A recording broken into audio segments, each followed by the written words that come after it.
Welcome to the Huberman Lab podcast, where we discuss science and science-based tools for everyday life.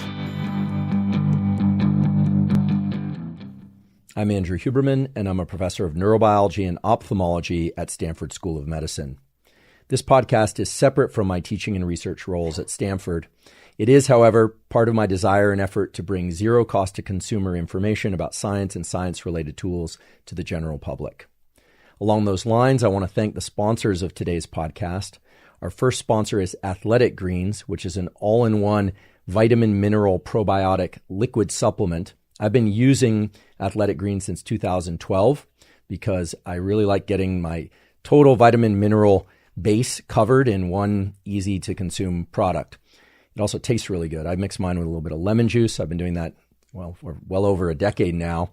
And the inclusion of probiotics is important to me because there's a lot of data out there right now about the importance of gut health for the immune system, for mood. And so by combining all these things in one product, I get all those things at once. If you want to try Athletic Greens, you can go to athleticgreens.com/Huberman, and that will give you a special offer where you will get a year's supply of liquid vitamin D3 and K2. Vitamin D3 has been shown to be important for various aspects of immune function, as well as other biological functions. And so once more, if you want to try Athletic Greens and get the year's supply of vitamin D3, K2, just go to athleticgreens.com/Huberman. The other sponsor of today's podcast is Inside Tracker. Inside Tracker is a way to measure metabolic factors, hormones, and DNA-related factors by way of blood test and saliva in order to assess one's health. I'm a big believer in blood tests and saliva tests for assessing one's health markers because I like data. And there's really no other way to measure what's going on in one's body without taking the occasional blood test or saliva test. You can guess what's going on, but if you really want to know what's going on under the hood, Inside Tracker can be of great help.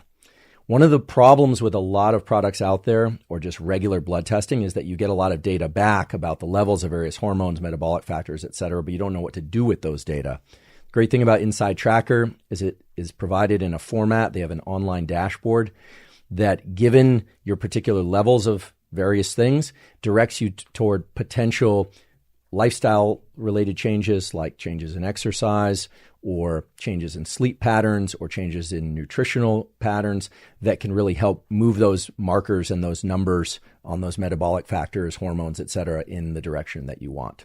If you'd like to try Inside Tracker, you can go to insidetracker.com/Huberman. And if you do that, you'll get 25% off their program at checkout. Okay, let's get started. Today is episode 3 of the podcast, and it is office hours. Office hours, as many of you know, it's where students come to the office of the professor, sit down and ask questions, requesting clarification about things that were confusing, or to simply go down the route of exploring a topic with more depth and detail. I asked for your questions to be listed in the comments section of the previous 2 episodes of the podcast on YouTube as well as on Instagram. And first of all, I just want to thank you for the many questions. They are excellent. We read them all. We distilled from that large batch of questions to 2 types of questions that were asked very often and were liked very often with the little thumbs up like tab, as well as questions that we thought could really expand on the topics that we've covered previously. And today we're going to cover both of those. If we did not get to your question, please don't despair. We will keep track of those, and we have several more episodes devoted to this topic of sleep and wakefulness and learning during the month of January, maybe even leaking over a little bit into the month of February. So we have time. That's one of the unique formats of this podcast, is that we have time for dialogue, we have time for your questions, and we have time to really go deep into these topics. It's official. Costello's sleeping in the background. So if you hear snoring, Costello is going to be keeping time with his deep and melodic snoring. There he goes. So the questions that we received, I batched crudely into a couple different categories: light, exercise, supplementation, temperature, learning, plasticity, and mood and sort of mood-related disorders. There were a lot of questions about those. Before we begin any of this, I want to point out something that I always say. It sounds like boilerplate, but it's important not just to protect me, but to protect you, which is that I am not a physician. I'm not a medical doctor. I don't prescribe anything, including behavioral protocols. I'm a professor, so I profess a lot of things based on quality peer-reviewed studies. You should take that information. You should filter it through whatever it is that you currently happen to be dealing with, whether or not that's health or illness. You should consult with a licensed healthcare professional before you add or remove anything from your daily life protocol. I'm not responsible for your health. You are. So be smart with this information and be a stringent filter, as we say. Okay, very well. Let's get started on the actual material. Somebody asked, what is the role of moonlight and fire? I'm presuming they mean fireplace or candle or things of that sort. In setting circadian rhythms, is it okay to view moonlight at night, or will that wake me up? Will a fire in my fireplace or using candlelight be too much light? Great question. Also offers me the opportunity to share with you what I think is a quite beautiful definition of what light is in a quantitative sense. So I've mentioned a few times the use of apps and light meters and things to measure things like lux, which sometimes are also described in terms of candelas. So those are the two units for measuring light intensity. Typically lux, L-U-X, is the unit. And so before we go forward and discuss this many lux or that many lux, I want to just tell you what a lux is because it relates to this question. 1 lux equals the illumination of 1 square meter surface at 1 meter away from a single candle. Think about that. So somebody actually decided at some point that the amount of illumination at 1 square meter surface 1 meter away from a single candle, that equals 1 lux. So when we talk about 6,000 lux of light intensity or 10,000 lux of light intensity, now you have a kind of a reference or a framework. That would be the equivalent of, you could think of it as 6,000 candles, all with their light intensity shown on 1 square meter from 1 meter's distance away. Or, of course, if it was a different number of lux, it would be a different number of candles. So you get the idea. Here's the great thing. Turns out that moonlight, candlelight, and even a fireplace, if you have one of these roaring fires going in the fireplace, do not reset your circadian clock at night and trick your brain into thinking that it's morning. Even though, if you've ever sat close to a fireplace or even a candle, that light seems very bright. And there are 2 reasons for that are very important. The first one is that these neurons in your eye that I discussed in the previous episode, these melanopsin ganglion cells, also called intrinsically photosensitive ganglion cells, those cells adjust their sensitivity across the day. And those cells respond best to the blue-yellow contrast present in the rising and setting sun, so-called low solar angle sun, also discussed in the previous episode.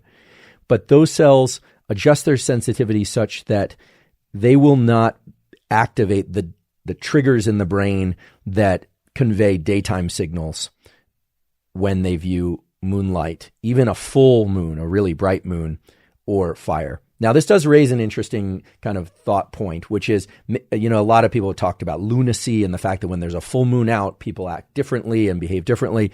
There's a lot of lore around that. There's actually a little bit of quality science around that maybe we can address in the future. But moonlight is typically not going to wake us up too much, except maybe if the moon is really full and really bright, there's possibility for that. So provided you're not going to burn down the structure you're in, you're not going to burn down the forest, enjoy your fireplaces, enjoy your lights from candles, and those are perfectly safe without disrupting your circadian rhythm. Because we talked about just how crucial it is to avoid bright lights between the hours of about 10 p.m. and 4 a.m., except when you need to view things for sake of safety or work or so and so forth. I also received a lot of questions about red light. Now, I think I was asked those questions because red light is used in a number of different commercial products where these products tend to include a sheet of very bright red lights that one is supposed to view early in the day. And there are various claims attached to these red light devices, that they improve mitochondrial function, that they improve metabolism. I'm going to be really honest, and I can't name brands, and I'm not going to name particular studies because what I'm about to say about these studies is not particularly unkind, but let's just say that none of the studies that I've seen, except for one that I'll talk about in a moment, pointing to the positive effects of red light on the visual system are published in blue ribbon journals. They tend to be published in journals that I had to work hard to find. I'm not sure what the peer review and stringency level is. Now, that's not to say red light isn't beneficial, because there is one study in particular that came from Glenn Jeffrey's lab at the University College London. It was published last year. Glenn is somebody I happen to know, has an excellent reputation, excellent vision scientist. What this study essentially showed, and again, this is a study that I very much like the data and think it was done with very high standards. What this study shows is that viewing red light for a few minutes each morning can have positive effects on mitochondria in a particular retinal cell type that tends to degenerate or decline in function with age in humans. And that cell type is the photoreceptor. The photoreceptor is a type of cell in your eye that sits at the back of the eye. It's kind of some distance away from the ganglion cells, and it's the cell that converts light information into electrical signals that the rest of the retina and brain can understand. These are vitally important cells. Without them, people are blind. And many people's vision gets worse with age, in particular age-related macular degeneration, but also related to some other factors, including photoreceptor functionality just getting worse with time. And what Glenn showed was that red light flashes delivered in particular early in the day, but not late in the day, can help repair the mitochondria. Now, this study needs more support from additional studies, of course. They are doing a clinical trial. They did report on what I think it was 12 patients. And so the work is ongoing, but that was very interesting. And it points to some potentially really useful things about red light. However, most of the questions I got about red light for sake of office hours were about the use of red light later in the day. So here's the deal. In principle, red light will not stimulate the melanopsin retinal neurons that wake up the brain and circadian clock and signal daytime. However, most of the red lights, in particular the red lights that come on these sheets of these products that people are supposed to view them in order to access a number of proclaimed health effects, those are way too bright and would definitely wake up your body and brain. So if you're going to use those products, and I'm not suggesting you do or you don't, but if that's your thing, you would want to use those early in the day. Who knows? You might even derive some benefit on mitochondrial function in these photoreceptors. But if you're thinking about red light for sake of avoiding the negative effects of light later in the day and at night, then you want that red light to be very, very dim, certainly much dimmer than is on most of those commercial products. Now, do you need red lights? No, although red lights are rather convenient because you can see pretty well with them on, but if they're dim, they won't wake up the circadian clock. They won't have this dopamine disrupting thing that we talked about in the previous podcast. So there's a role for red light potentially early in the day and for mitochondrial repair in the photoreceptors. There's a role for dim red light later in the day and at night. So you're starting to notice a theme here, which is that there's no immediate prescription of look at these lights. It's look at these lights potentially, if that's what you want to do, at particular times of day and with particular intensities. It brings us back to the blue light issue, which is so many people are obsessed with avoiding blue light, but you actually want a ton of blue light early in the day and throughout the day. So don't wear your blue blockers then, or maybe even don't wear them at all. And at night, it doesn't matter if you have blue blockers on. If the lights are bright enough, then you're still going to be activating these cells and mechanisms. I just want to add something since about the science behind the blue blocker confusion. So these melanopsin retinal cells do react to blue light. That is the best stimulus for one of these melanopsin cells, which led to the belief that blue blockers would be a good thing for preventing resetting of the circadian clock at night and deleterious effects of screens, etc. However, the people that made these products failed to actually read the papers start to finish, or if they did, they didn't comprehend a critical element, which is that most of those papers early on took those neurons out and put them in a dish. And when they did that, they divorced those neurons from their natural connections in the eye. Turns out in your eye and my eye right now, because that's what we care about, these cells exist. And these cells respond to blue light, but also to other wavelengths of light, because they not only respond directly to light as they do in a dish, they also respond to input from photoreceptors.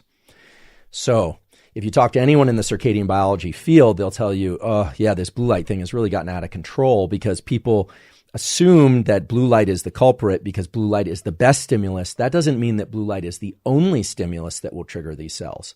Okay, so like many things, a scientific paper can be accurate without being exhaustive, and a lot of claims about products can be accurate but not exhaustive. So blue light during the day is great. Get that screen light, get that sunlight especially, get overhead lights. I talked about all this in the previous podcast. But at night, you really want to avoid those bright lights, and it doesn't matter if it's blue light or something else. And so there was a real confusion about the papers and the data when most of those product recommendations were made. Okay, while we're on that topic, let's talk about light in other orifices of the body. I made a kind of a joke about this the last podcast episode, but a couple of people wrote to me and said, well, I've seen some claims that light delivered to the ears, into the ears or the roof of the mouth or up the nose, can be beneficial for setting circadian rhythms. No, not directly anyway. And this is a great opportunity for us to distinguish between what is commonly called the placebo effect, but a more important way to think about any manipulation, behavioral or otherwise, that you might do is the difference between modulation and mediation.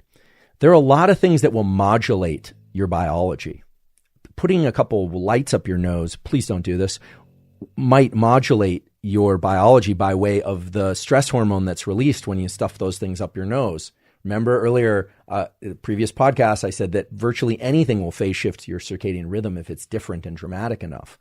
So the question is it the light delivered up the nose or through the ears or some other orifice that's mediating the process? Is it actually tapping into the natural biology of the system that you're trying to manipulate? And this is where I like to distinguish between real biology and hacks. I don't like the word hack or, frankly, neurohacking or biohacking. I just don't like the term, because a hack is using something for a purpose for which it was not intended, right? But where you can it's a kind of a cheat. And that's not how biology works well. So I try and distinguish between things that really mediate biological processes and things that modulate them. There are a number of commercial products out there with some studies attached to them claiming that light delivered to the ears or wherever can adjust your wakefulness or adjust your sleep. I've looked at those papers. Again, I'm probably going to lose some friends by saying this, but maybe I'll gain a few as well. Not blue ribbon journals, frankly. Oftentimes, read the small print. There was a conflict of interest clause there related to commercial interests. If somebody disagrees with me outright on this and can send to me a peer-reviewed paper published in a quality journal about light delivered anywhere but the eyes of humans that can mediate circadian rhythms, wakefulness, etc., I'm more than happy to take a look at that and change my words and stance on this and do it publicly, of course. But until then, I'm guessing that the proper controls were not done of adjusting for heat that could be delivered, which can definitely shift circadian rhythms. We're going to talk about temperature and other things like that. So light to the eyes, folks, is where these light effects work in humans. In other animals, they have extraocular photoreception. In humans, no. And just be mindful. I mean, I'm not trying to encourage people to avoid certain products in particular, but just be mindful of this difference between modulation and mediation. And mediating a process through a hardwired or long-standing biological mechanism is really where you're going to see the powerful effects over time. I also, as you've probably noticed, I really tend to favor behavioral tools and zero-cost tools first, and getting those dialed in before you start, plugging in and swallowing and, putting things in various places, just to really figure out how your biology works and explore that, unless there's, of course, a clinical need to take a prescribed drug, in which case, by all means, listen to your doctor. Okay, a huge number of people asked me about what about light through windows, and I actually did an Instagram post about this. Look, setting your circadian clock with sunlight coming through a window is going to take 50 to 100 times longer. If you want the data on that, I'd be happy to send you to the various papers that were described in the previous podcast that Jamie Zeitzer from Stanford and I have discussed also elsewhere. But here's really the key thing with this. Do the experiment. You can download the free app Light Meter. You can have a bright day outside or some sunlight. Hold up that app, take a picture. It'll tell you how many lux. Now you know what lux are. It will tell you how many lux are in that environment. Now close the window. And if you want, close the screen or don't open the screen. You can do all sorts of experiments. And you'll see that it will at least half the amount of lux. And it doesn't scale linearly, meaning let's say I get 10,000 lux outside, 5,000 looking out through an open window, and then I close the window and it's 2,500 lux. It does not mean that you just need to view that sunlight for twice as long if it's half as many lux, okay? It's not like 2,500 lux means you need to look for 10 minutes and 5,000 lux means you look for 5 minutes. It doesn't scale that way just because the biology doesn't work that way.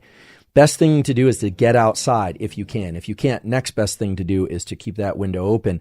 It is perfectly fine to wear prescription lenses and contacts. Why is it okay to wear prescription lenses and contacts when those are glass also, but looking through a window diminishes the effect?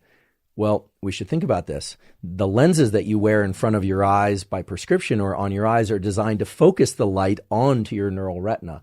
In fact, that's what nearsightedness is when the image, because your lens doesn't work quite right, the image falls in front of the neural retina. Wearing a particular lens in front of that focuses the lens onto your retina, onto these very neurons, so they can communicate that to the brain. Costello's loving this. He's deep in sleep. And maybe we could play him some tones and he'll remember it later based on the studies we're going to talk about in a little bit. I don't know how we'd know if he remembered it or not, but prescription lenses are fine. In fact, they're great for this reason. They're actually focusing the light onto the retina. So think about this logically, and all of a sudden it makes perfect sense. Your glass window or your windshield or the side window of your car, it isn't optically perfect to bring the image and the light onto your retina. In fact, what it's doing is it's scattering and filtering light, in particular the wavelengths of light that you want. So if you live in a low light environment, lots of questions about this. We talked about this the previous podcast, but just get outside for longer or use really bright lights inside. Okay, so let's think about why I'm making some of these recommendations, because I think it can really empower you with the ability to change your behavior in terms of light viewing and other things, depending on time of year, depending on other lifestyle factors. The important point to understand is that early in the day, your central circadian clocks and all these mechanisms are looking for a lot of light. I mean, they don't have a mind of their own, but it needs a lot of light to trigger this daytime signal, alertness, etc. And early in the day, but not in the middle of the day, you can sum or add photons. So there's this brief period of time early in the day when the sun is low in the sky, when your brain and body are expecting a morning wake-up signal, where let's say it's not that bright outside. Someone sent me a picture or a little movie of their walk in England, and it was pretty overcast, and they were using light meter, and they said it's only about 700 lux or maybe even less.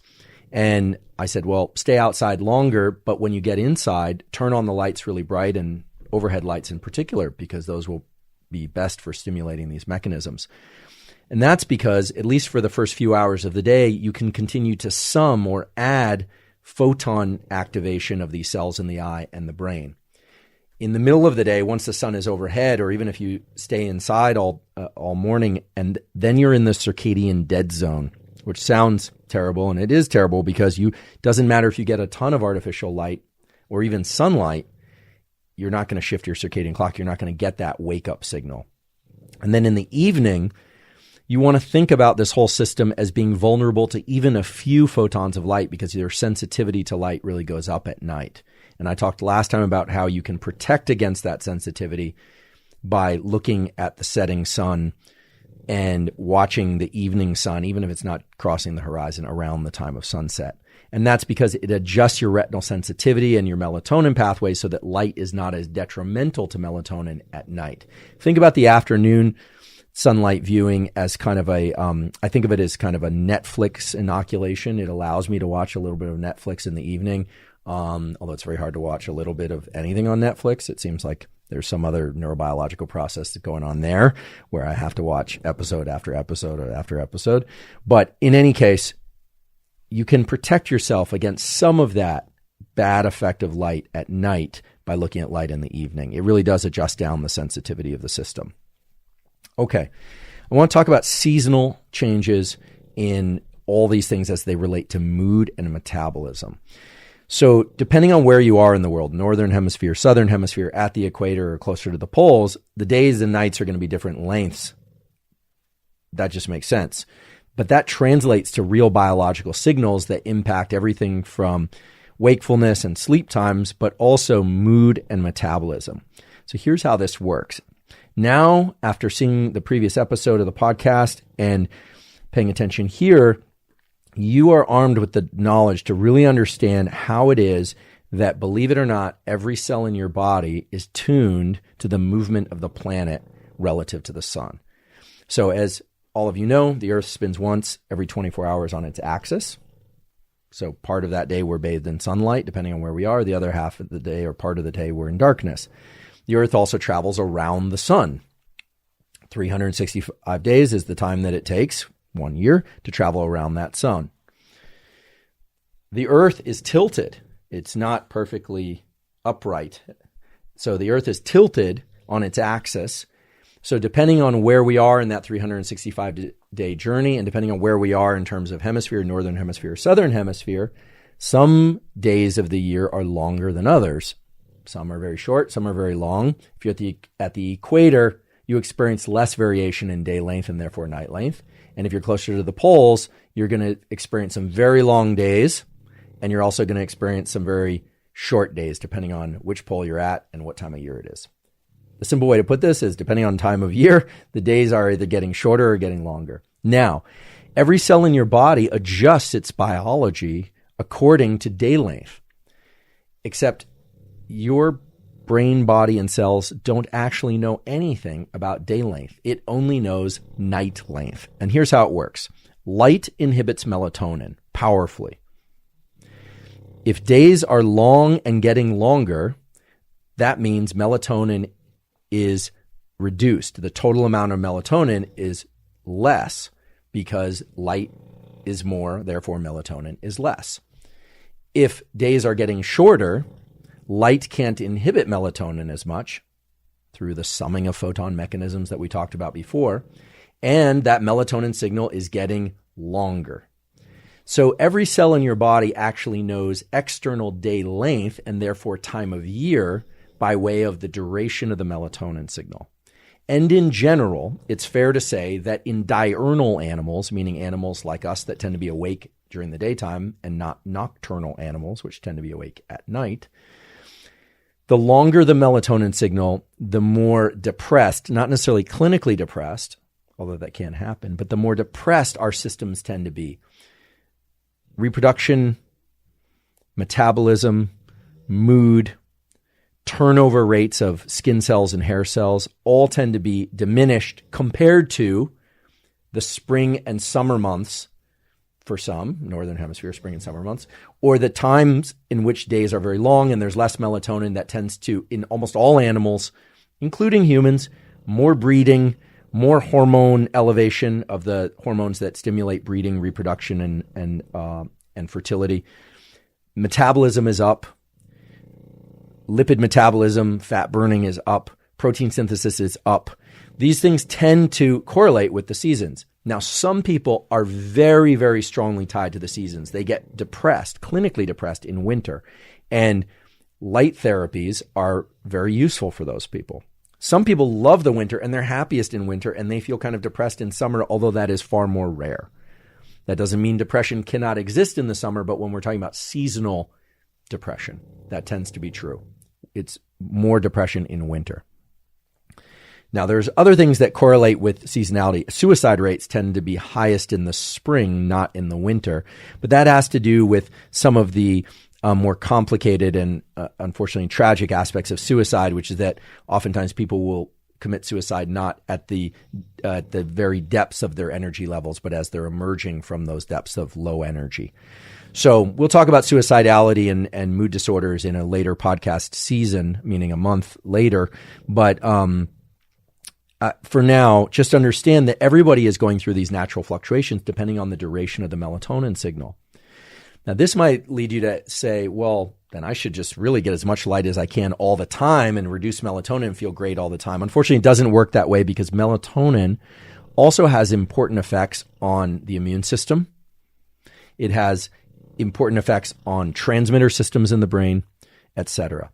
So everybody needs to figure out for themselves how much light they need early in the day and how much light they need to avoid late in the day in order to optimize their mood and metabolism. There is no one-size-fits-all prescription because there is a range of melatonin receptors. There are a range of everything from metabolic types to genetic histories, family histories, etc. There is no one-size-fits-all prescription. But by understanding that light and extended day length inhibit melatonin, and melatonin tends to be associated with a more depressed or reduced functioning of these kind of activity driving and mood elevating signals, and understanding that you have some control over melatonin by way of light, including sunlight, but also artificial light, that should empower you, I believe, to make the adjustments so that if you're feeling low, you might ask, how much light am I getting? When am I getting that light?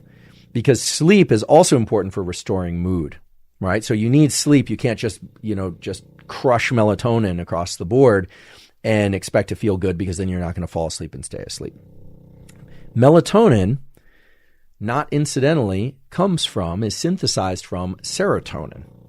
Serotonin is a neurotransmitter that is associated with feelings of well-being, provided it's at proper levels, but well-being of a particular kind, well-being associated with quiescence and calm and the feeling that we have enough resources in our immediate kind of conditions. It's the kind of thing that comes from a good meal or sitting down with friends or holding a loved one or conversing with somebody that you really bond with.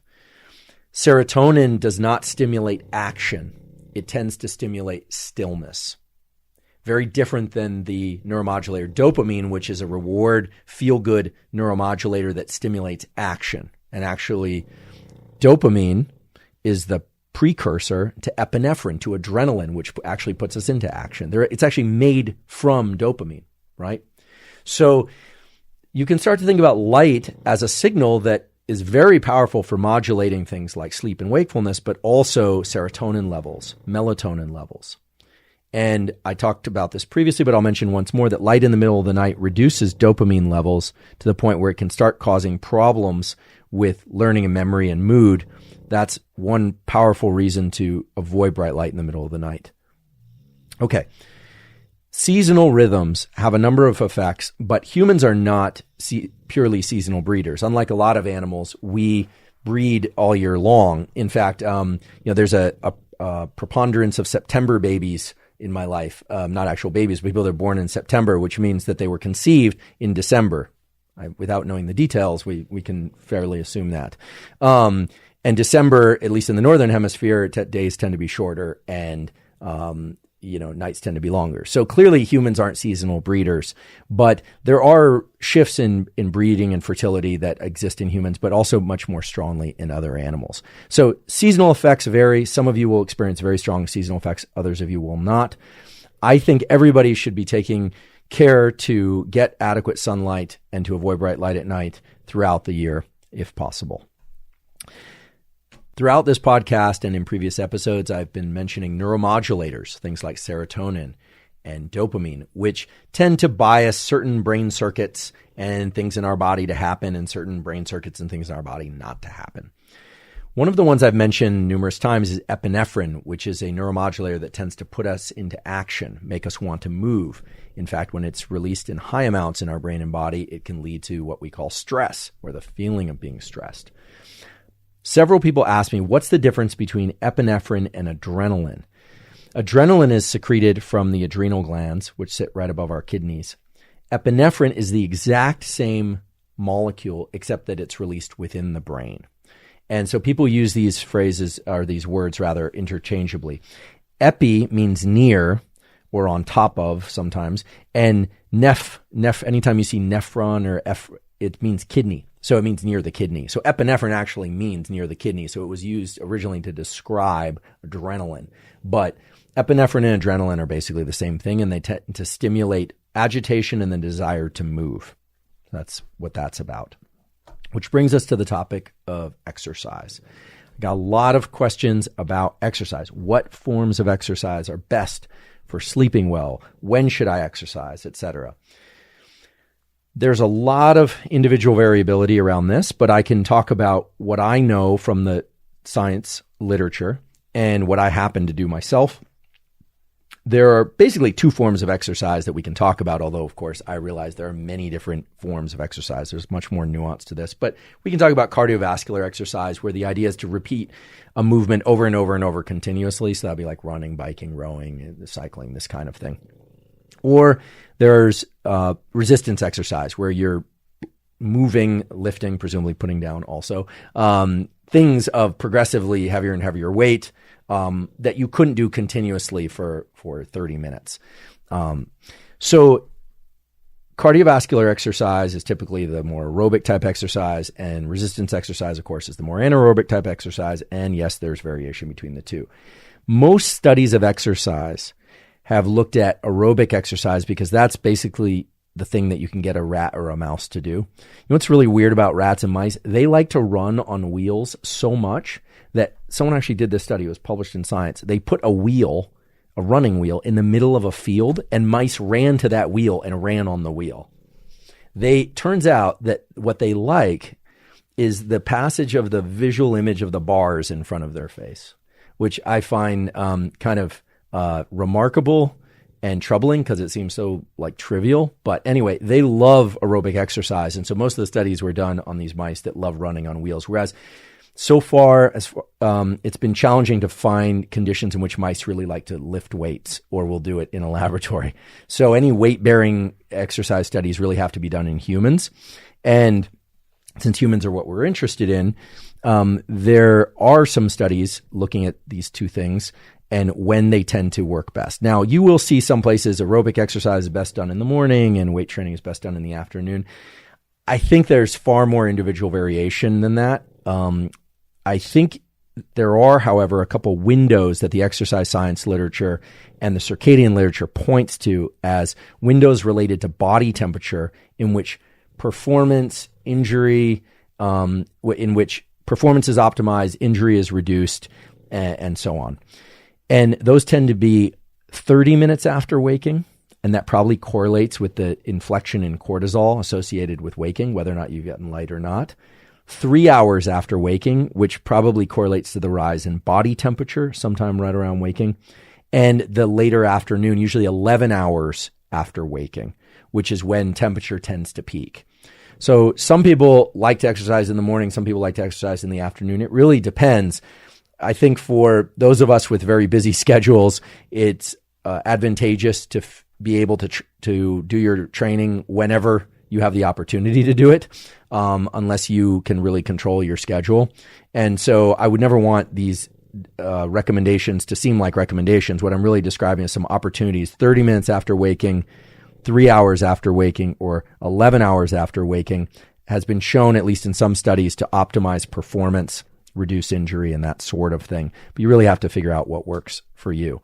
A note about working out first thing in the morning. Last time we talked about non-photic phase shifts. If you exercise first thing in the morning, your body will start to develop an anticipatory circuit. There's actually plasticity in these circadian circuits that will lead you to want to wake up at the particular time that you exercised the previous 3 or 4 days. So that can be a powerful tool, but you still want to get light exposure, because it turns out that light and exercise converge to give an even bigger wake-up signal to the brain and body.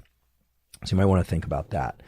Some people find if they exercise late in the day, they have trouble sleeping. In general, intense exercise does that, whereas the kind of lower intensity exercise doesn't. I found some interesting literature that talked about sleep need and exercise. I found this fascinating, that if one is waking not feeling rested and recovered from and yet sleeping the same amount that they typically have, it's quite possible that the intensity of exercise in the preceding 2 or 3 days is too high.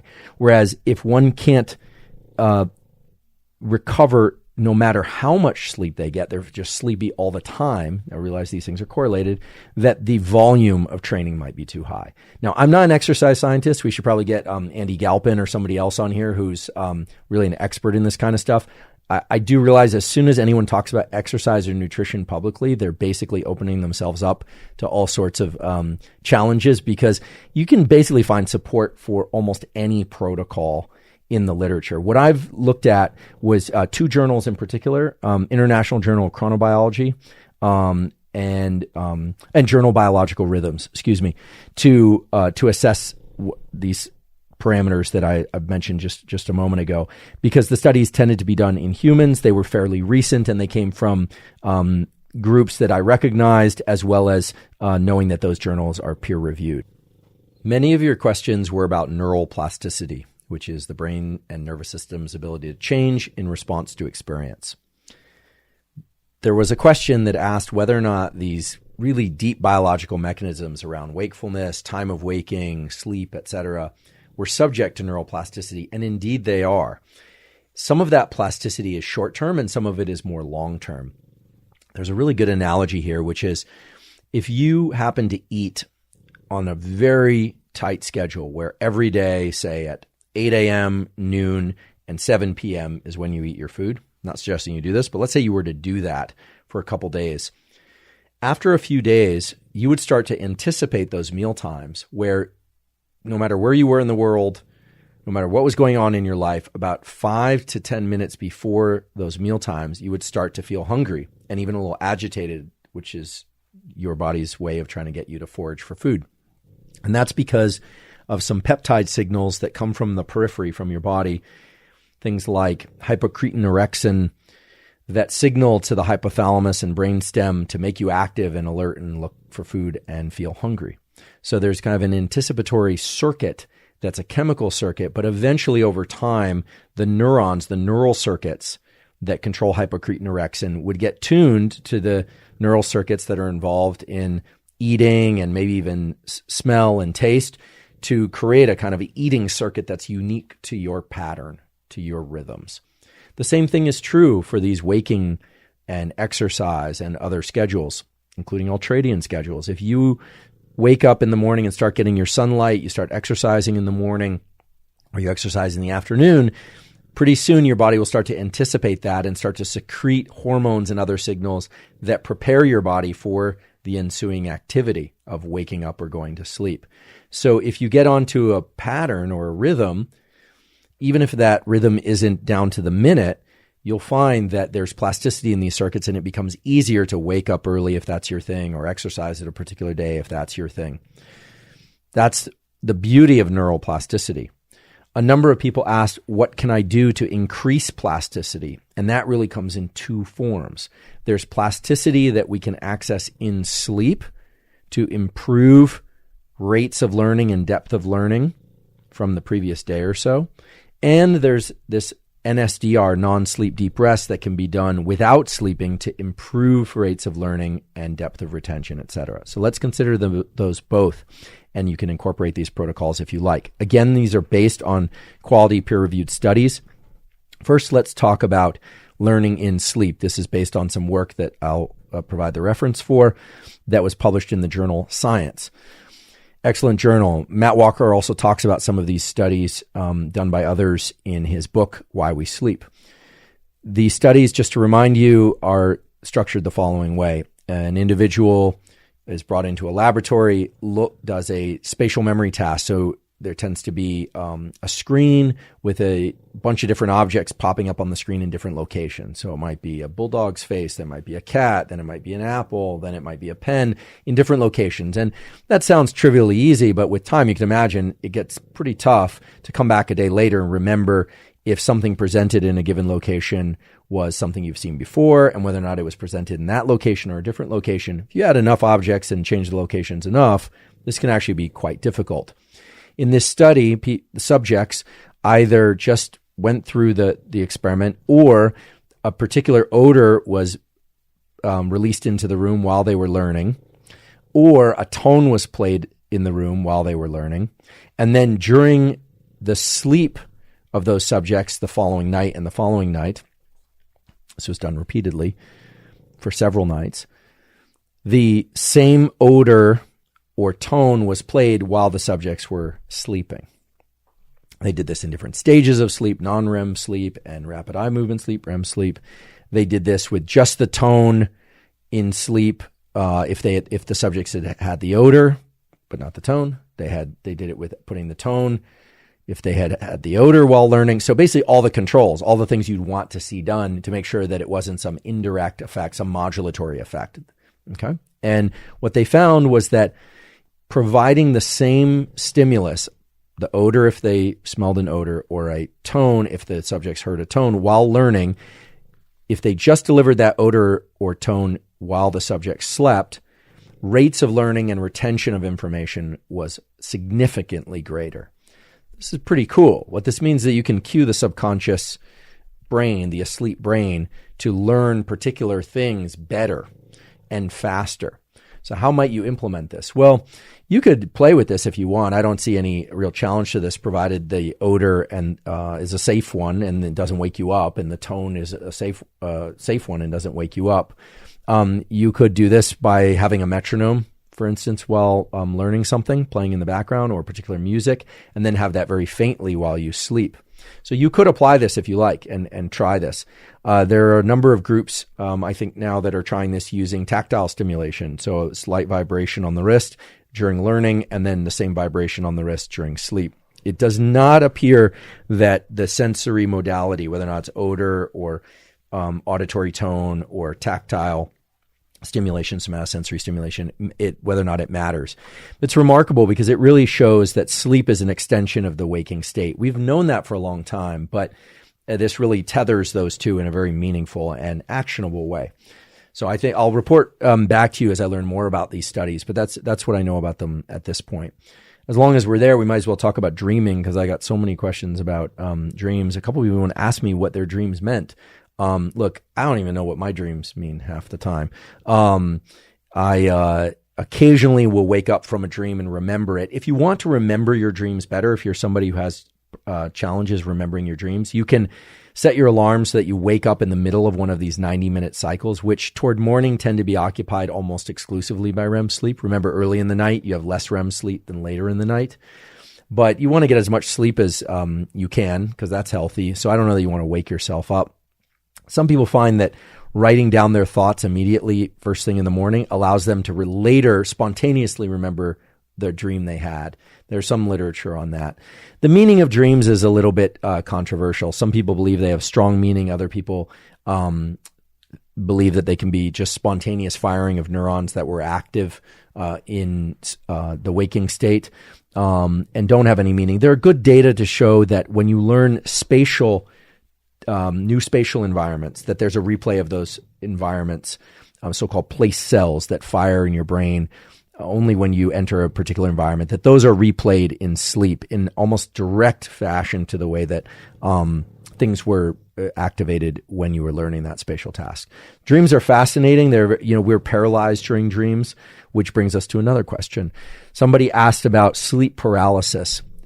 We are paralyzed for much of our sleep, so-called atonia. So presumably, so we don't act out our dreams. Some people wake up and they're still paralyzed. I've actually had this happen to me, not very many times, but a few times, and then they jolt themselves awake. And it actually is quite terrifying, I can say from personal experience, to wake up, be wide awake, and you cannot move your body at all. It's really quite frightening. There are a couple of things that will increase the intrusion of atonia into the wakeful state, which is essentially means you're waking up, but you can't move. One is marijuana, THC. I'm not a marijuana smoker. I'm not a cop, or I don't know the legality where you live, so I'm not saying one thing or another about marijuana. I'm just the fact that I had that experience without marijuana means that it can happen regardless. But marijuana smokers, for whatever reason, maybe it has something to do with the cannabinoid receptors or the serotonin receptors downstream of the motor pathways. I don't know. I couldn't find any literature on this, but marijuana smokers report higher frequency of this kind of paralysis and wakefulness as you transition from sleep to wakefulness.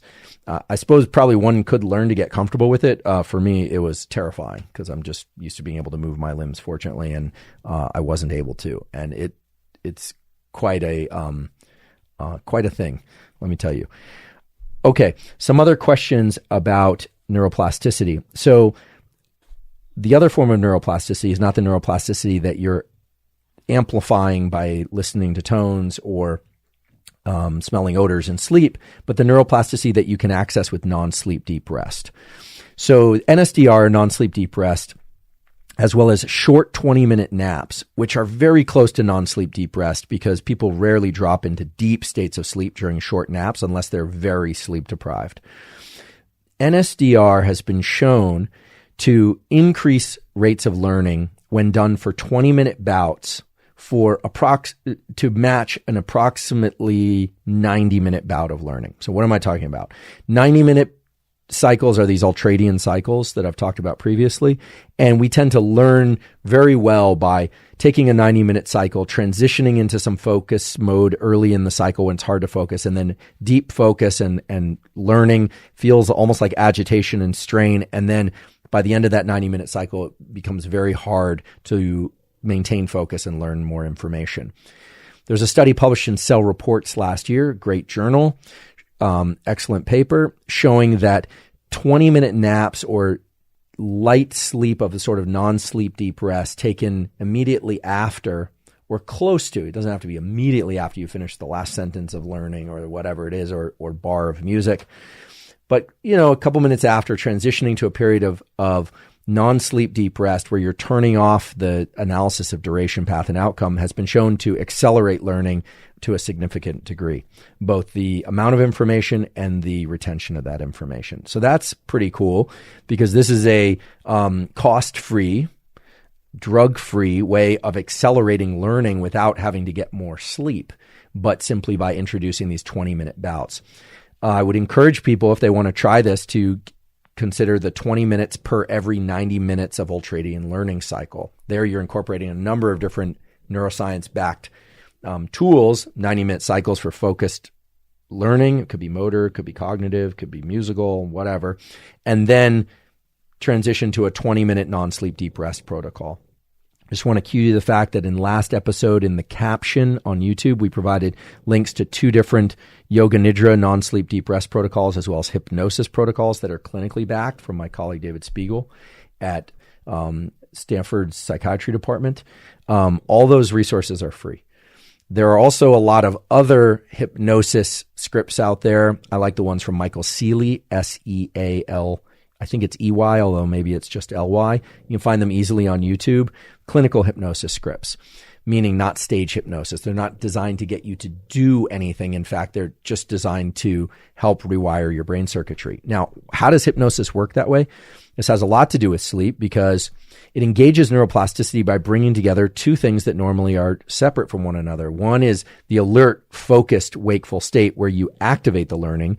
And then there's the deep rest where the actual reconfiguration of the neurons and synapses takes place.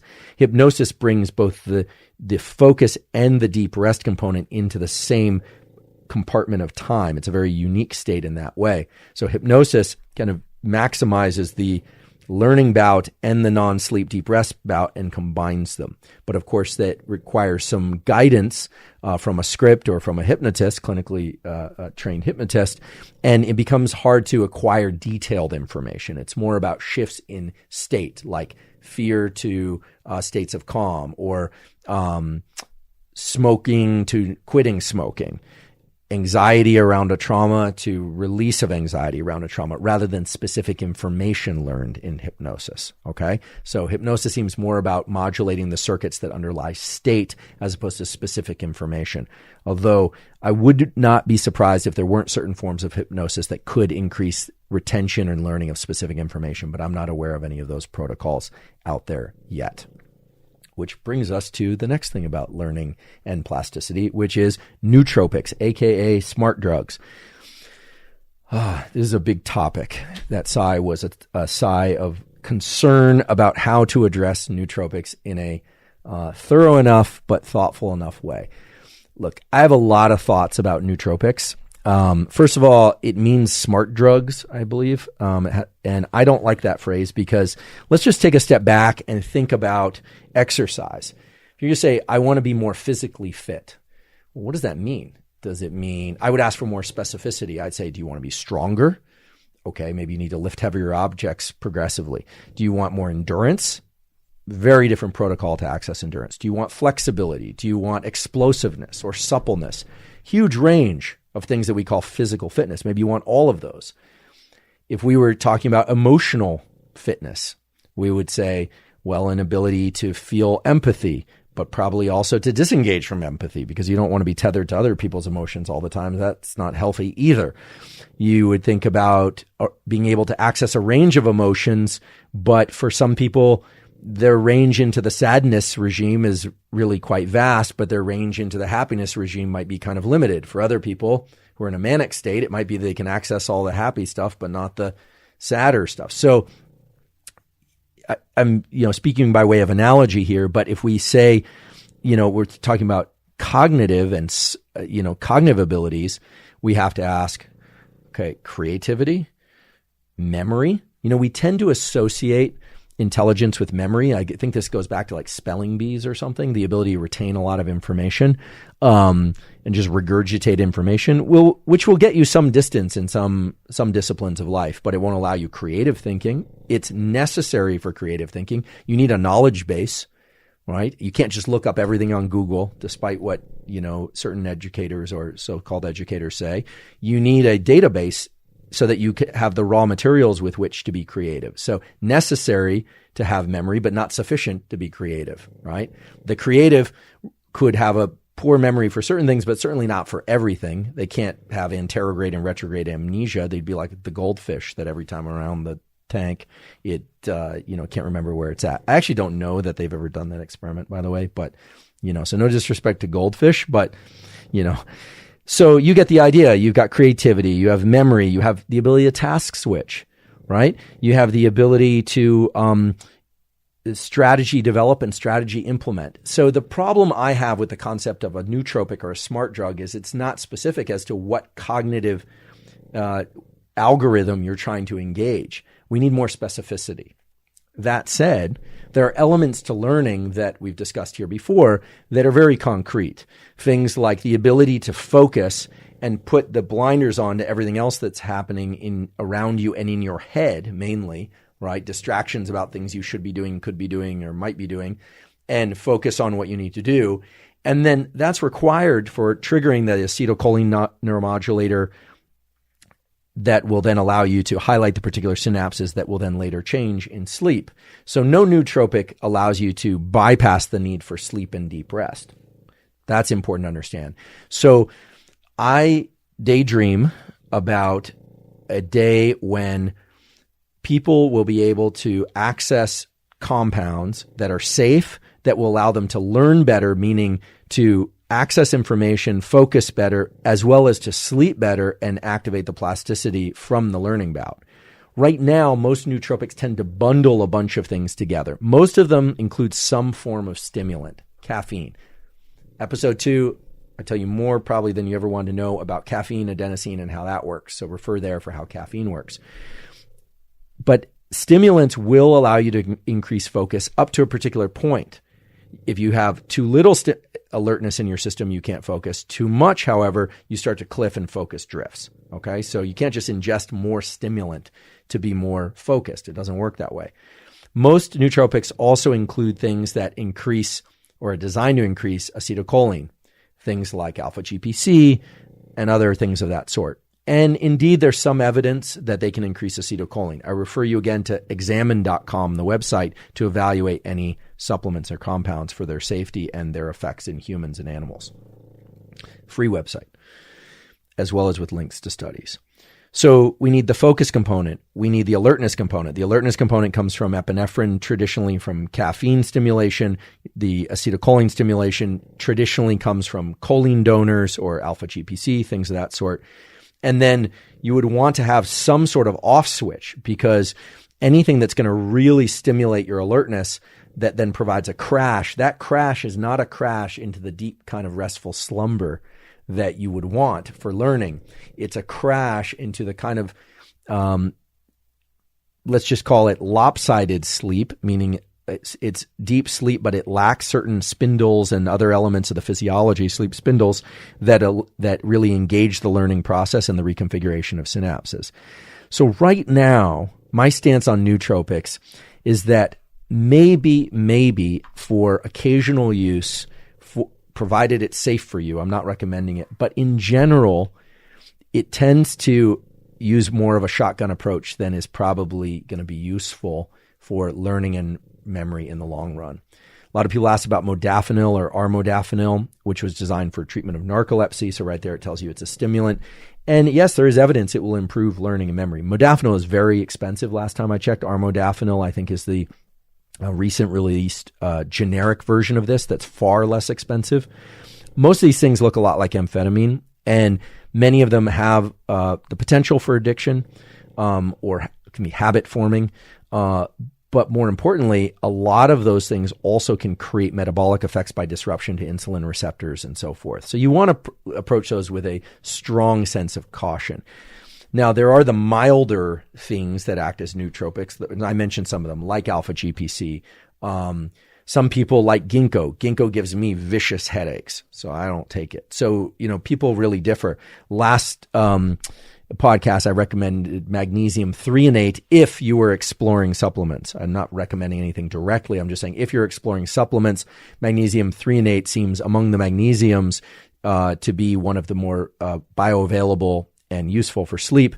I recommended it actually to a good friend of mine. It gave him, at very low dose, he had stomach issues with it. He just had to simply stop taking it. So there's variability there. It gave him some stomach cramping and just didn't feel good on it. Stopped it. He felt better. Other people take magnesium threonate and feel great. I was asked, do magnesium need to be taken with or without food, daytime or before sleep? If you're going to go that route, it should be taken 30 to 60 minutes before sleep because it's designed to make you sleepy. And I'm not aware that it has to be taken with food, but again, all of this has to be run by your doctor, and this is your healthcare to govern. These are not strict recommendations, so look into it. But magnesium threonate, most people I've recommended it to have benefited from it tremendously. Some people can't tolerate it, so you have to find out. There were a number of questions about other supplements designed to access deep sleep, in part to access neuroplasticity, but now I'm just sort of transitioning from neuroplasticity to these compounds that can regulate sleep. One of them that I discussed at the end of the last podcast, I got a lot of questions about, is Apigenin, Apigenin. Apigenin, if you look in the literature, the way it works is it increases some of the enzymes associated with GABA metabolism. GABA is an inhibitory neurotransmitter. It's the neurotransmitter that is increased after a couple drinks containing alcohol, and that shut down the forebrain. Apigenin is a derivative of the chamomile. I think the proper pronunciation of this is Matricaria chamomilla, although I always feel like I should be using a Spanish accent whenever I say something like that. Other related things that impact the GABA system and increase GABA are things like passion flower, which is Passiflora incurata. I don't know why the Italian, is that Italian? Anyway, my Italian colleagues, please forgive me. I have some very close Italian friends and colleagues in Genoa. I butchered the Italian, sorry. In any event, Apigenin and passion flower found in a lot of supplements designed to increase sleepiness and sleep and they work presumably because they increase GABA. Actually, they work on chloride channels. Rather than give you a whole lecture on membrane biophysics and neurons, I'll just say that when neurons are really active, it's because sodium ions, salt, rushes into the cells and causes them to fire electrically. The cells tend to become less active as more chloride, which is a negatively charged ion. This is probably taking some of you back to either the wonderful times or traumas of high school physics.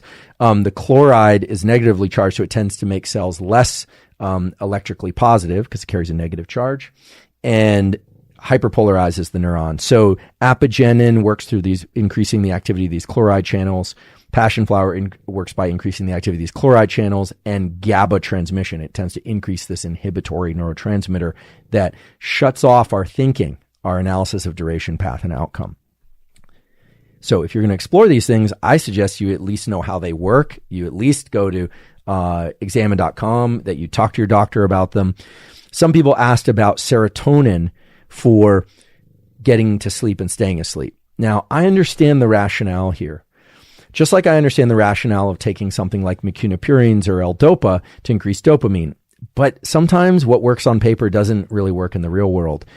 I personally have tried taking a supplement which was L-tryptophan, which is the precursor to serotonin, or 5-HTP, which is designed to increase, it is serotonin, basically. You're just one biochemical step away from taking actual serotonin. And I'll be honest, the sleep that I had with increased serotonin by way of tryptophan or 5-HTP was dreadful. I fell asleep almost immediately. You say, well, that's great. And 90 minutes later, I woke up and I couldn't sleep almost for 48 hours. Now, that was me. I have a pretty sensitive system to certain things and not to other things. Some people love these things. So you really have to be thoughtful and explore them with that kind of awareness of being thoughtful and realizing that what works for you might not work for everybody, and what works for everybody might not work for you. Okay, I'd like to continue by talking about the role of temperature in sleep, accessing sleep, staying asleep, and wakefulness. But first, I want to tell a joke, because I think this joke really captures some of the critical things to understand about any self-experimentation that you might do. So this is a story that was told to me by a colleague of mine who's now a professor of Caltech, not to be named. So there's a scientist, and they're in their lab, and they're trying to understand how the nervous system works. So they go over to a tank, and they pick up a frog. And they take the frog, and they put it down on the table, and they clap. And the frog jumps. So they think for a while. They pick up the frog. They go, okay. They go over to the cabinet, and they take out a little bit of a paralytic drug, and they inject it locally into the back leg, set it down, and clap. And the frog jumps, but it kind of like jumps to the side a little bit. They pick it up. They inject the paralytic into the other back leg. They clap again. The frog jumps, but it really doesn't jump well that time. It kind of drags itself forward. So they pick it up, and they inject the paralytic into the remaining two legs. They set it down, and they clap. And the frog doesn't jump. They go, oh my goodness, the legs are used for hearing. Now, they publish the paper. The paper comes out in a great journal, news releases. It's a really big deal. Their career takes off. 20 years later, a really smart graduate student comes along and says, yeah, but that's loss of function. Doesn't really show gain of function. So let's take a closer look. So they repeat the first experiment, and it checks out. Everything happens the same way. But then they take the frog and they inject a drug into all four legs that turns off the paralytic, right? It's an antagonist. They set the frog down, they clap, and the frog jumps. And they go, oh my goodness, it's true. The legs really are for hearing. Now, first of all, I want to make the point that this is not to illustrate that science is not a good practice. It is. We need to do loss of function and gain in function experiments. But just to show that correlation and causation is complicated. You need to do a variety of control experiments, and you really need to figure out what works for you. And so while science can provide answers about what works under very controlled conditions, it doesn't and can never address all the situations in which a given compound, a given practice will or won't work. And it's not just individual variability, it's that there are a number of different factors. You all, of course, know that light can activate and shift your circadian rhythm, but so can exercise, so can food. The last point I want to make is an important one, which is that no frogs were hurt in the telling of this joke. Okay, so let's continue. I want to talk about temperature. Temperature is super interesting as it relates to circadian rhythms and wakefulness and sleep. First, let's take a look at what's happening to our body temperature across each 24-hour cycle. In general, our temperature tends to be lowest right around 4 a.m. and starts creeping up around 6 a.m., 8 a.m., and peaks sometime between 4 p.m. and 6 p.m. Now, that varies from person to person, but in general, if we were to continuously monitor or occasionally monitor temperature, that's what we would see.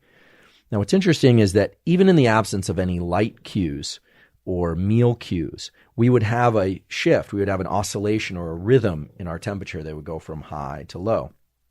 This is why the idea that we're all 96.8 and that's our correct temperature, forget that. That is no longer true. It never was true. It depends on what time of day you measure temperature. However, there is a range, which is within normal range. I think most of us associate fever with somewhere around 100, 101, 103. That's concerning.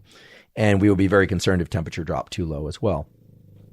The way that the temperature rhythm that's endogenous, that's within us and rhythmic no matter what, the way it gets anchored to the pattern I described before of being lowest at 4 a.m. and increasing again around, through the day until about 4 to 6 p.m., is by way of entrainment or matching to some external cue, which is almost always going to be light, but also exercise. Now, you may have experienced this temperature rhythm and how quickly it can become unentrained or it can fall out of entrainment. Here's an experiment I wouldn't want you to do, but you've probably experienced this before, where you wake up, it's sunny outside, and maybe you have some email or some things to take care of, or maybe you didn't sleep that well the night before, and so you stay indoors. You don't change anything about your breakfast. You don't change anything about your within home temperature or anything like that. And somewhere right around 10 or 11 o'clock, you start feeling kind of chilled, like you're cold. Well, what happened was the oscillators, the clocks in your various tissues that are governed by temperature and circadian rhythm are starting to split away from your central clock mechanisms. So it's actually important that your temperature match day length. Now, there's another way in which temperature matches, or daytime, There's also an important way in which temperature matches day length. In general, as days get longer, it tends to be hotter out. Not always, but in general, that's the way it is. And as days get shorter, it tends to be colder outside. So temperature and day length are also linked. Metabolically, they're linked. Biologically, they're linked, and atmospherically, they're linked for the reasons that we talked about before about duration of day length and other climate features and so forth. So one of the most powerful things about setting your circadian rhythm properly is that your temperature will start to fall into a regular rhythm. And that temperature has a very strong effect on things like metabolism and when you will feel most willing and interested in exercising. Typically, the willingness to exercise and engage in any kind of activity, mental or physical, is going to be when that rise in temperature is steepest, when the slope of that line is greatest. That's why 30 minutes after waking is one of those key windows, as well as 3 hours after waking, and then when temperature actually peaks, which is generally about 11 hours after waking. So this is why we say that temperature and circadian rhythm are linked, but they're actually even more linked than that. We've talked before about how light enters the eye, triggers activation of these melanopsin cells, which then triggers activation of the suprachiasmatic nucleus, the master circadian clock. And then I always say the master circadian clock informs all the cells and tissues of your body and puts them into a nice cohesive rhythm. But what I've never answered was how it actually puts them into that rhythm. And it does it two ways. One is it secretes a peptide. A peptide is just a little protein that floats through the bloodstream and signals to the cells, okay, we're tuning your clock, kind of like a little, in a watch store, the watch store owner would tune the clocks. But the other way is it synchronizes the temperature under which those cells exist. So temperature is actually the effector of the circadian rhythm. Now, this is really important because changes in temperature by way of exercise, by way of eating, but especially by way of exercise, can start to shift our circadian rhythm pretty dramatically. But let's even go to a more extreme example. Nowadays, there's some interest in cold showers and ice baths. Not everybody is doing this, I realize. People seem to either love this or hate this. I don't mind the cold dunk thing. I get regular about this from time to time, and I'll do it. I haven't been doing it recently. It's always painful to do the first couple times, then you get kind of used to it. However, I've taken people to a cold dunk or an ice bath. I have a family member who wouldn't get in literally past her toes. She was like, this is just too aversive for me. Some people really like the cold. People vary tremendously. Getting into an ice bath is very interesting because you have a rebound increase in thermogenesis. Now, you should know from the previous episode that as that temperature increases, it will shift your circadian rhythm. And which direction it shifts your circadian rhythm will depend on whether or not you're doing it during the daytime or late in the day. If you do it after 8 p.m., it's going to make your day longer, right? Because your body and your central clocks are used to temperature going up early in the day and throughout the day and peaking in the afternoon. If you then increase that further, or you simply increase it over its baseline at 8 p.m. after temperature was already falling, even if it's just by a half a degree or a couple degrees, or you do that with exercise, doesn't have to be with the ice bath, you are extending, you are shifting forward, you are phase delaying your clock. You're convincing your clock and therefore the rest of your body that the day is still going, right? You're giving it the perception, the cellular and physiological perception that the day is getting longer, and you will want to naturally stay up later and wake up later. Now you might say, wait, I do an ice bath late at night and I feel great and I fall deeply asleep. Well, cold can trigger the release of melatonin.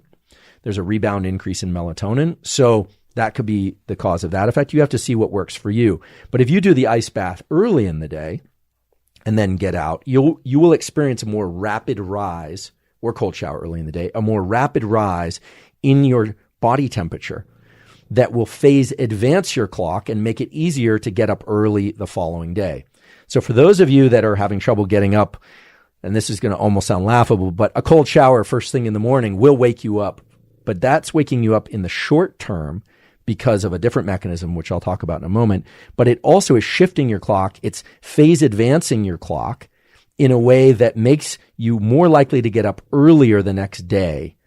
Okay. So in other words, increasing your temperature by getting in an ice bath, or cold shower, or exercising, which causes a compensatory increase in body temperature. Think about the normal pattern of body temperature, low around 4:35 a.m., starts to peak right around waking, starts to increase right around waking, then steep slope to a peak around 4 to 6 p.m. and then drops off.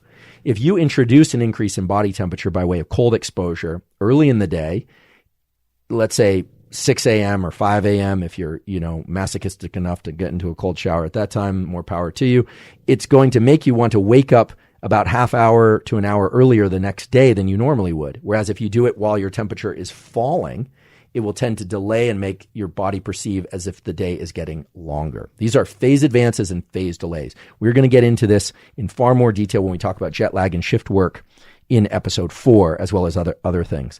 But temperature is not just one tool to manipulate wake-up time and circadian rhythm and metabolism.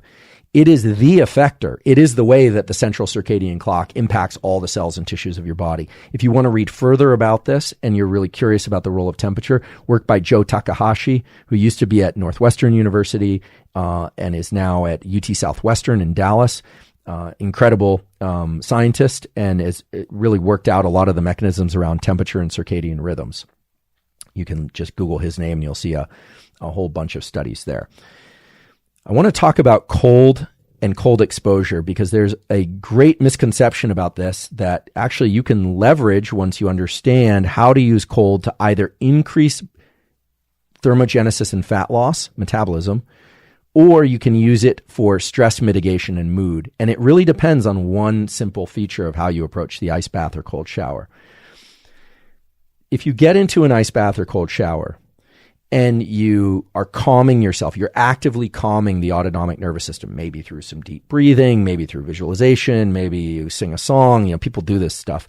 They use various tools. Some people find paying attention to an external stimulus is more helpful. Thinking about something, not the experience of the cold. Other people find that directly experiencing the cold in its most intense form and kind of going into the cold, quote unquote, is the best way to approach it. It really varies for people. There's no right or wrong way to go about this. But the goal of using cold exposure for stress inoculation and to raise your stress threshold, to be able to tolerate heightened levels of real life stress, not the ice bath, but real life stress like work stress and relational stress, etc., is by suppressing the activation of the so-called sympathetic nervous system, meaning the alertness or stress system. That involves buffering or trying to resist the shiver response. The shiver response is an autonomic response designed to generate heat, presumably, and actually that is what it does, in order to counter the cold. So when you use cold exposure and you're kind of muscling through it, or you're learning to relax within it as a form of stress inoculation, that's great and works quite well for that purpose. And there's a reason why cold exposure is used in a variety of forms of military stress inoculation, most famous of which, of course, is the Navy SEAL BUDS test, really, which is a screening procedure for becoming a SEAL, involves a lot of exposure to cold water. However, if you're interested in using cold exposure for fat loss and thermogenesis, you want to do the exact opposite thing. There was a paper published in Nature 2 years ago, which showed that cold-induced shiver, the actual physical shiver, activates the release of a chemical in the body from muscle called succinate, S-U-C-C-I-N-A-T-E. Succinate travels in the bloodstream and then goes and activates a particular category of fat, not the typical kind of pink or white fat that we think of as like blubber in humans, the stuff that people seem to generally want less of, except for those genetic freaks that seem to have none of it, depending on what they consume. Congratulations. Brown fat is called brown fat because it's actually dark under the microscope. It's rich with mitochondria, and it exists mostly between the scapulae and in the upper neck. And it generates thermogenesis and heat in the body. It's rich with a certain category of adrenergic receptor. Incidentally, epinephrine binds to adrenergic receptors. These brown fat cells increase metabolism. It's called brown fat thermogenesis, and cause fat burning of other kinds of fat, the pink and white fat. So what does this all mean? This means if you want to use the ice bath in order to increase metabolism, shiver away. If you want to use the ice bath or cold shower in order to stress inoculate, resist the shiver and learn to stay calm, or quote unquote muscle through it. Now, I don't know that anyone's ever really talked about this publicly because I think the data are so new, and I think that people assume that the ice bath or cold exposure is just one thing. Here I've talked about it 3 ways to shift your circadian rhythm depending on whether or not you're doing it early in the day while your temperature is still rising or at its peak, or after that peak in order to extend the perception of your day as continuing and make you want to go to sleep later and wake up later. Now, and then the third way, of course, is to either activate brown fat thermogenesis and increase metabolism. I suppose the fourth way would be to increase stress tolerance or stress threshold. Okay. But remember, temperature is the effector of circadian rhythms. Light is the trigger. The suprachiasmatic nucleus is the master circadian clock that mediates all these changes, also influenced by non-photic influence like exercise and feeding and things of that sort. But temperature is the effector. Now, you can also shift your circadian rhythm with eating. When you travel and you land in a new location and your schedule is inverted 12 hours, one way that we know you can shift your rhythm more quickly is to get onto the local meal schedule. Now, that probably has to do with 2 effects. One are changes in temperature, eating-induced increases in body temperature. Now you should understand why that would work, as well as eating has this anticipatory secretion of hypercretinorexin that I talked about it earlier.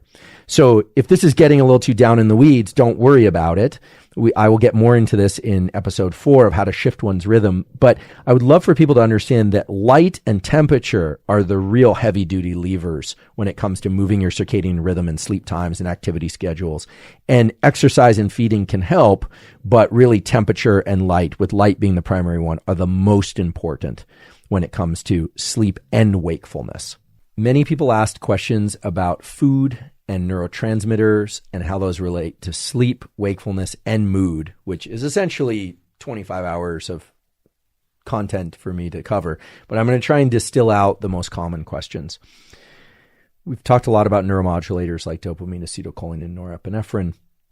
You may notice in those discussions that the precursors to, say, serotonin is tryptophan.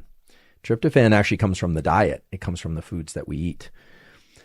Tyrosine is the precursor to dopamine. It comes from the foods that we eat. And then once we ingest them, those compounds are circulated to a variety of different cells and tissues.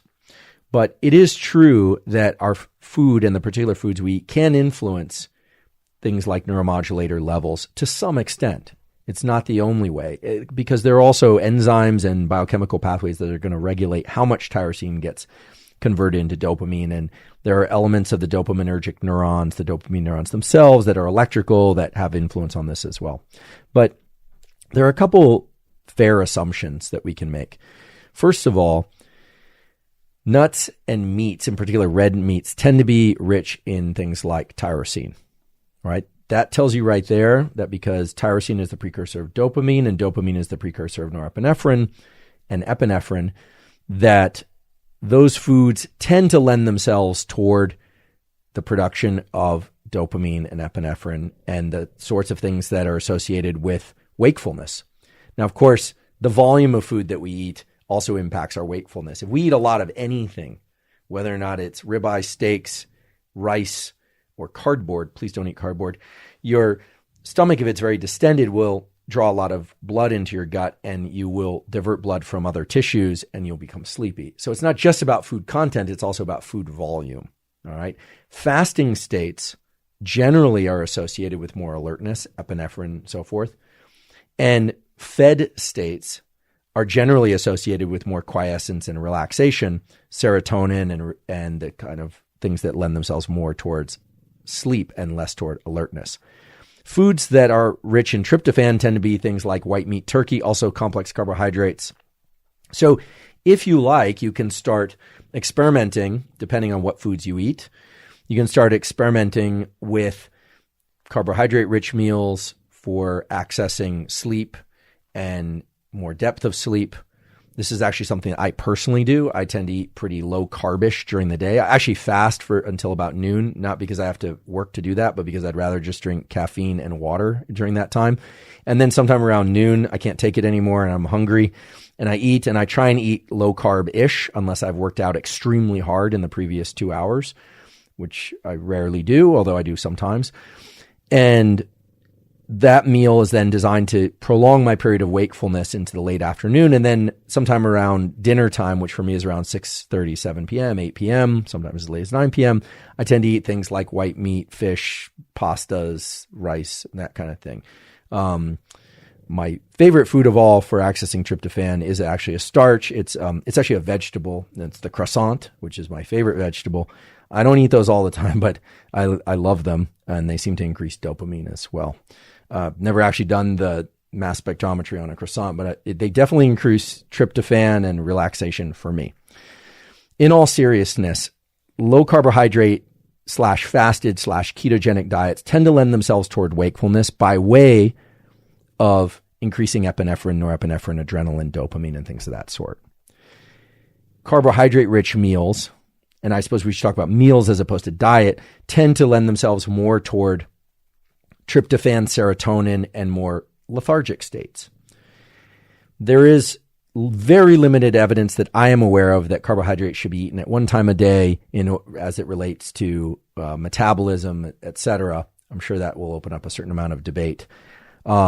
If you work out very hard and you deplete glycogen, then this all changes. So some people are working out very hard and depleting glycogen, other people are not. That gets way outside the context of this particular podcast. But yes, indeed, different foods can bias different neuromodulators and thereby can modulate our waking or our feelings of lethargy and sleepiness. There are a couple effects of food that are independent, or I should say a couple effects of eating, because the food won't do it when it's sitting across the table, but of eating that are powerful for modulating circadian rhythm, wakefulness, etc. And that's because every time we eat, we get eating-induced thermogenesis regardless of what we eat. Now, the eating-induced thermogenesis and increase in metabolism, which is an increase in temperature, really, is probably greatest for amino acid-rich foods like meats, but also other types of foods. It's a minimal increase in body temperature compared to, say, cold exposure or exercise. Now, whether or not it's a quarter of a degree or half a degree or a degree, it really depends on the individual. And of course, there are blood sugar effects. There are things like whether or not you are type 1 or type 2 diabetic, whether or not you're insulin resistant, whether or not Like there's a kid who interns on the podcast here who's 17 years old, and I'm convinced that he can eat anything, and he just seems to like burn it up, and he's growing it every time. Actually, the other day he walked into the other room, and 2 days later he walked out of the same room. He came out in between, of course, and I was like, he grew. He was like, but he's at that stage where he's just growing. Food is going to affect a teenager very differently than it's going to affect a full-grown person.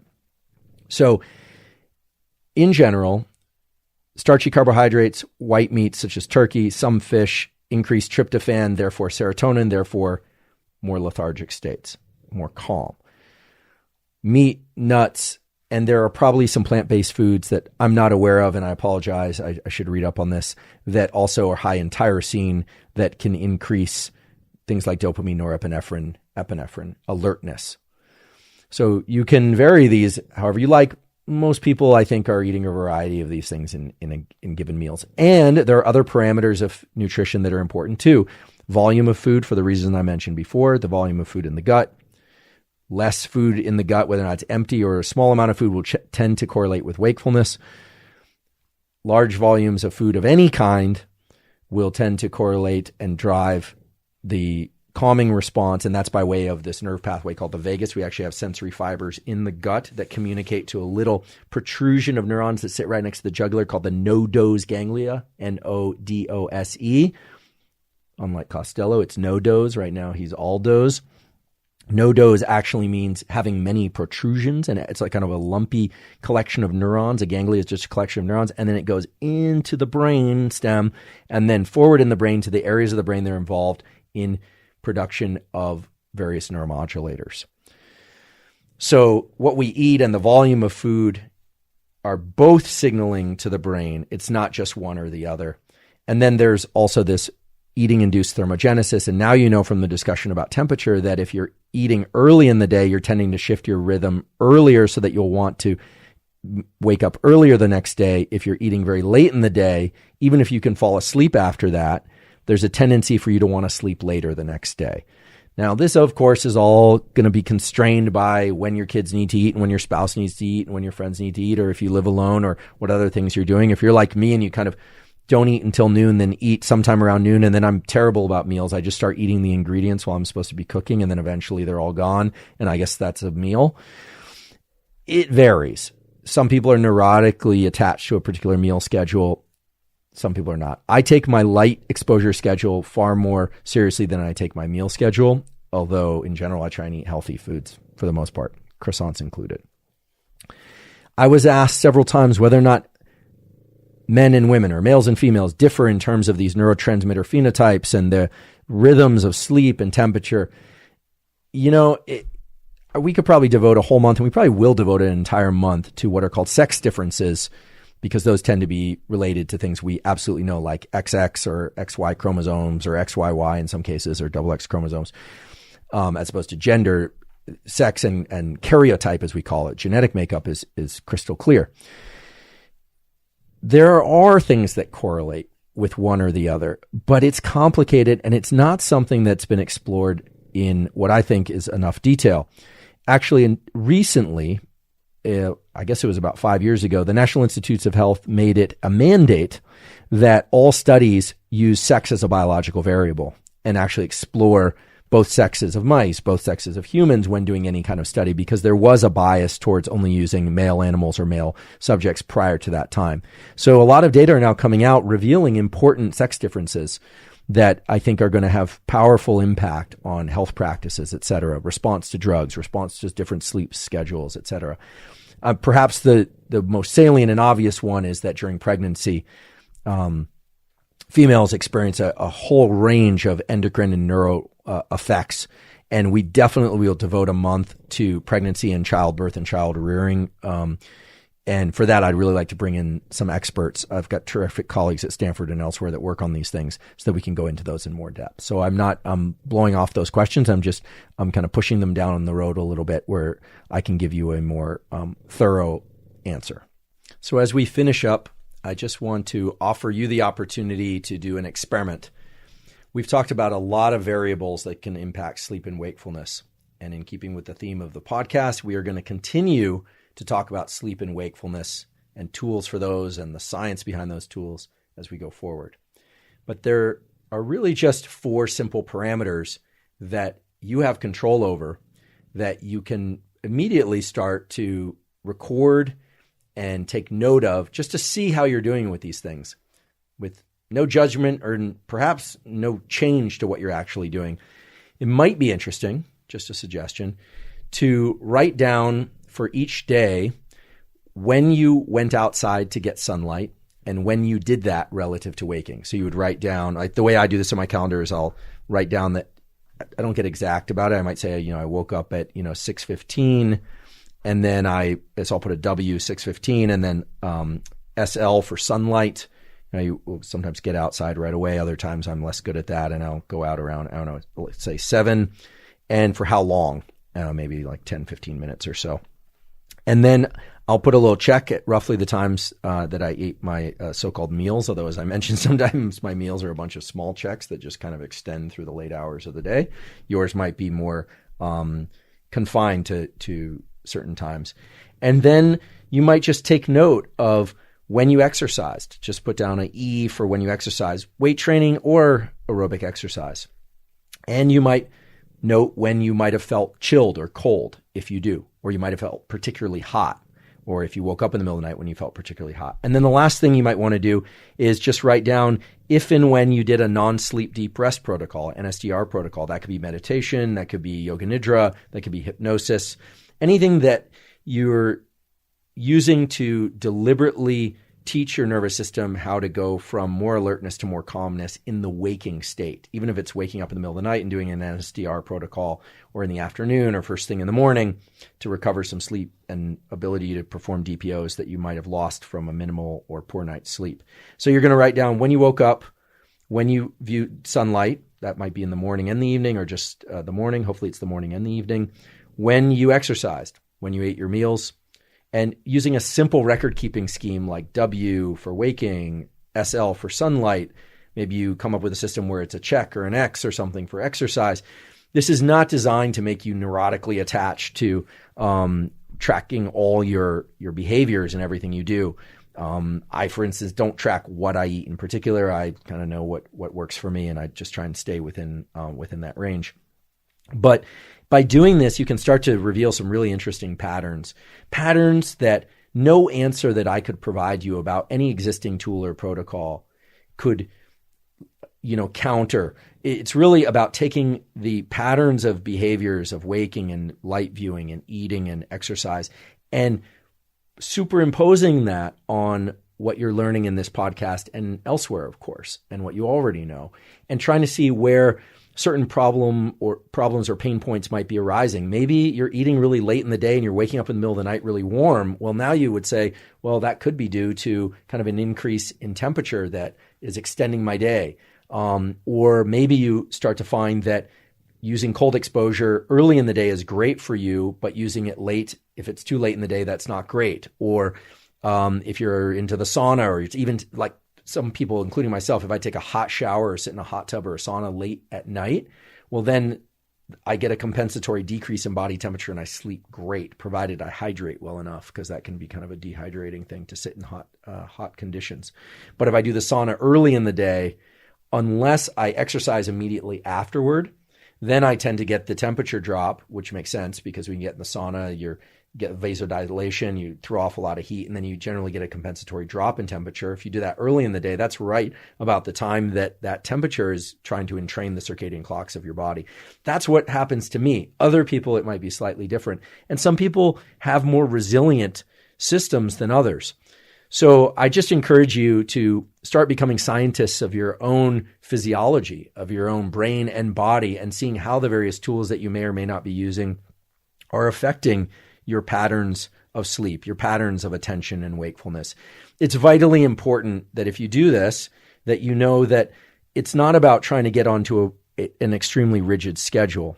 It's really about trying to identify variables that are most powerful for you and that push you in the direction that you want to go, and changing the variables that are pushing your body and your mind in the directions that you don't want to go. Self-experimentation is something that should be done slowly, carefully. You don't want to be reckless about this.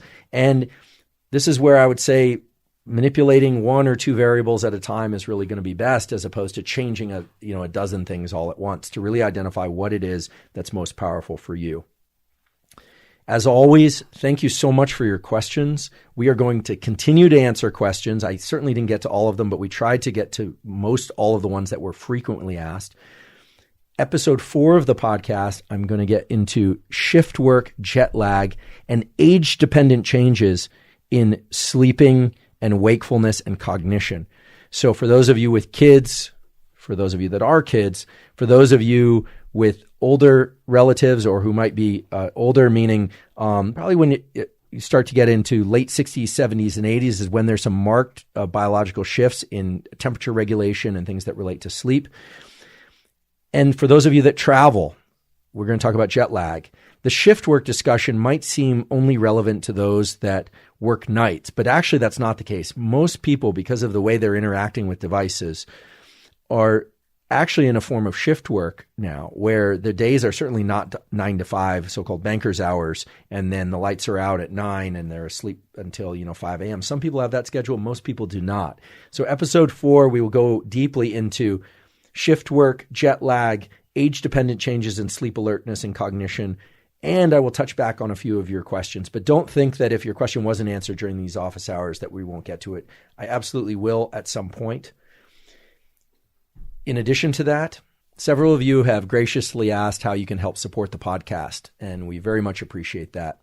You can support the podcast by liking it on YouTube, by subscribing on YouTube, by recommending the YouTube videos to others, as well as subscribing and downloading the podcast on Apple, where you can also leave a review, and on Spotify, or all three if you like. You can also help us by supporting our sponsors. So check out some of the sponsor links that were described at the beginning of the episode. And in general, recommending the podcast to people that you know and that you think would benefit from the information would be terrific. As always, I will be continuing to post on Instagram. You can expect another podcast episode out next Monday about the topics that we've been discussing this month. And above all, thank you for your interest in science.